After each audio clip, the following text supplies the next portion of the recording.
Hello everyone, यहाँ देखिए आपके स्क्रीन पर एक क्वेश्चन है 5.28। ये आपके बुक हसन सईद का ही एक एग्जाम्पल क्वेश्चन है, ठीक है। इस क्वेश्चन में आप देखिए लिख रहा है a unitary feedback control system has an open loop transfer function GS is equal to K divided by S square plus 4S plus 30, ठीक ना।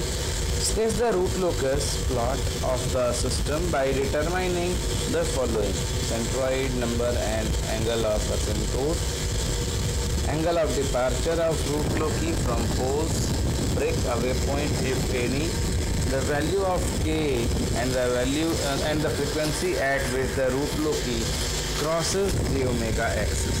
ये इतनी चीज़ें आपको बतानी है, ठीक है। तो देखिए हम क्या करते हैं, सबसे पहले आपको ये पता है कि आपका जो रूट लोकस ड्रॉ होता है हमेशा ओपन लूप ट्रांसफर फंक्शन से ही ड्रॉ होता है और वो आपको गिवन है, ठीक है जी। तो एक काम तो आपका आसान हो गया कि आपको जो है ओपन लूप ट्रांसफर फंक्शन ही गिवन है, दूसरा कुछ नहीं गिवन है, आपको कुछ और नहीं करना, ठीक। जब ओपन लूप ट्रांसफर फंक्शन ही गिवन है तब आपको क्या चाहिए, पोल्स एंड जीरोज। इसके पोल्स एंड जीरोज बना लीजिए। तो एक पोल आपका दिख रहा है S इज इक्वल टू 0 पर, दूसरा 0 आपका दिख रहा है S is equal to -2 plus -j3 पर। मतलब एक रियल पोल है और दो कॉम्प्लेक्स पोल्स हैं, राइट। तब भी नंबर ऑफ पोल्स कितने हो गए, 3। नंबर ऑफ पोल्स 3 है, means number of root locus branches कितने होंगे, वो भी 3 होंगे, राइट ना। सेंट्रॉइड आपका कहाँ बन रहा है, sum of poles minus sum of zeros divided by p minus z। जब आप इससे सॉल्व करते हैं तो सेंट्रॉइड आपका बनता है -1.33 पर, ठीक। Number of asymptotes p minus z। तो नंबर ऑफ असिम्प्टोट आपका क्या आया, 3 माइनस 0 मीन्स 3 असिम्प्टोट्स आपके होंगे। एंगल ऑफ असिम्प्टोट कैसे फाइंड आउट करते हैं, एंगल ऑफ असिम्प्टोट के लिए आप क्या करते हैं, मैंने आपको फार्मूला बताया था 2i + 1 divided by p minus z into 180। इन्होंने i की जगह k ले लिया है, कोई बड़ी बात नहीं है। तो यहाँ से आपका एंगल कितने आए, एक φ1, φ2, φ3 करके जो आपके 3 एंगल आए, एक बना आपका 60 डिग्री, दूसरा 180 डिग्री, तीसरा 300 डिग्री। मैंने भी यही बताया था कि जब कभी भी तीन एंगल ऑफ असिम्प्टोट होंगे तो कौन कौन से होंगे, 60, 180 एंड 300, ठीक है ना। ब्रेक अवे पॉइंट के लिए आपको क्या चाहिए होगा, k, और उससे आप क्या करेंगे, dk/ds फाइंड आउट करेंगे। तो देखिए यहाँ इन्होंने k निकाला है 1 + ds = 0 करके, और फिर dk/ds किया है। तो dk/ds से s की वैल्यू आपकी सॉल्व करा रही है -1.33 प्लस -j1.59। अब मैंने आपको ये बताया था कि अगर रियल वैल्यू नहीं आ रही है s की तो वो कभी भी ब्रेक पॉइंट नहीं होगा, क्योंकि ब्रेक पॉइंट जब कभी भी होगा आपके रूट लोकस का तो वो हमेशा रियल एक्सिस पर होगा, ठीक है। वो हमेशा रियल एक्सिस पर होगा, कभी इमेजिनरी एक्सिस पर नहीं होगा, ठीक है जी। तो इसमें कोई ब्रेक पॉइंट है नहीं। अगला स्टेप है आपका इंटरसेक्शन पॉइंट फाइंड आउट करने का। तो देखो जब इंटरसेक्शन पॉइंट फाइंड आउट करते हैं तो क्या करते हैं, RH टेस्ट परफॉर्म करते हैं, ठीक ना। RH टेस्ट परफॉर्म करने के लिए हम क्या करते हैं, अपना कैरेक्टरिस्टिक इक्वेशन बनाते हैं। तो वहाँ से आपका जो है फॉर सस्टेन्ड ऑसिलेशन कंडीशन क्या बन रही है, K = 52। अब K = 52 आप कहाँ पुट करेंगे, अपने ऑक्सिलरी इक्वेशन में। तो ऑक्सिलरी इक्वेशन आपका क्या बन रहा है, 4s² + k, तो 4s² + 52। यहाँ से जब आप s की वैल्यू कैलकुलेट करते हैं तो s आता है +-j3.6, मीन्स ये वो पॉइंट हैं जहाँ पे आपका रूट लोकस इमेजिनरी एक्सिस को इंटरसेक्ट करता है, ठीक ना।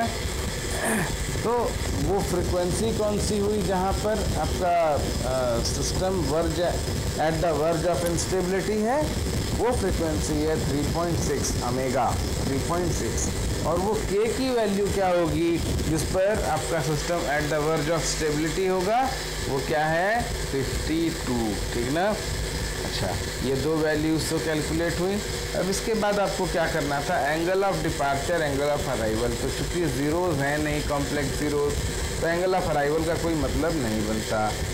एंगल ऑफ डिपार्चर ही आपके पास आएगा क्योंकि कॉम्प्लेक्स पोल्स हैं, ठीक ना। तो पहले वाले जो कॉम्प्लेक्स पोल है, पहला वाला, जैसे आपका एक पोल आया है -2 + J3 और दूसरा है -2 - J3, ठीक ना।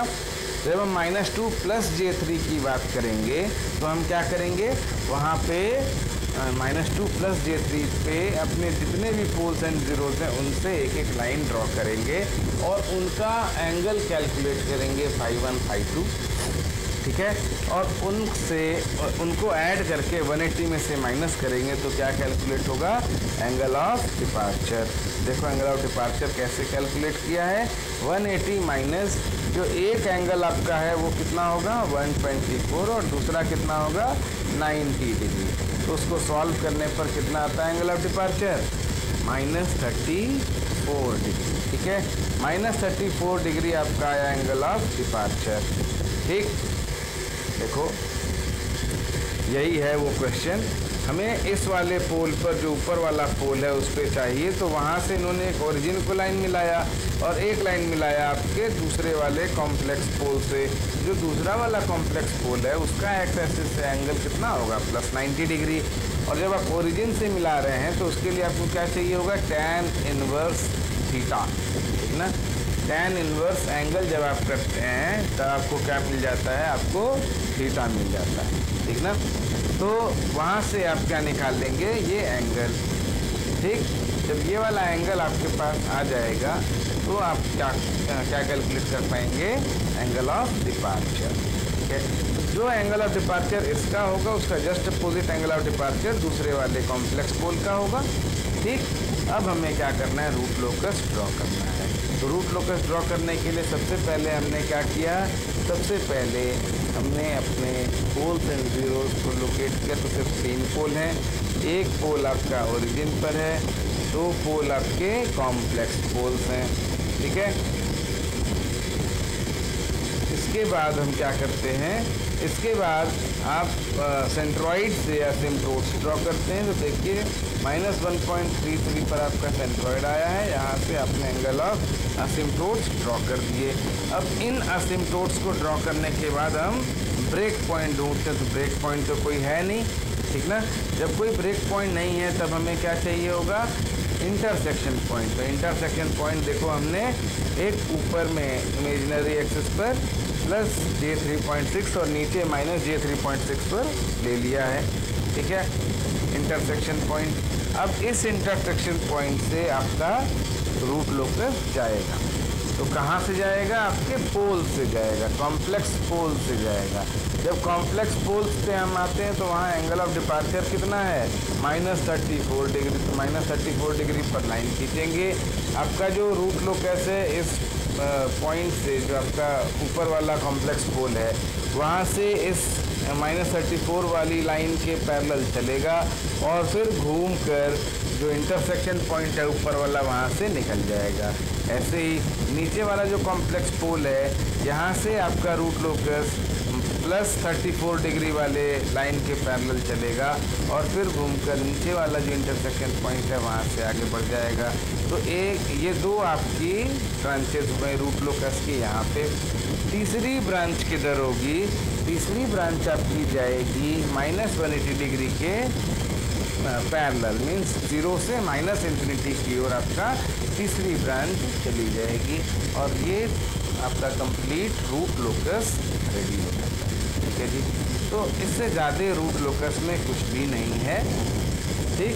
अगर कोई डाउट आता है तो आप कमेंट कर सकते हैं, उस कमेंट का फिर मैं सलूशन दूंगा। कमेंट में आप चाहें तो क्वेश्चंस भी लिख सकते हैं और जो क्वेश्चन आप लिखेंगे उसको मैं सॉल्व करके आपको बता दूंगा कि ये क्वेश्चन ऐसे सॉल्व होना है, ठीक है जी। तो आज के लिए इतना ही।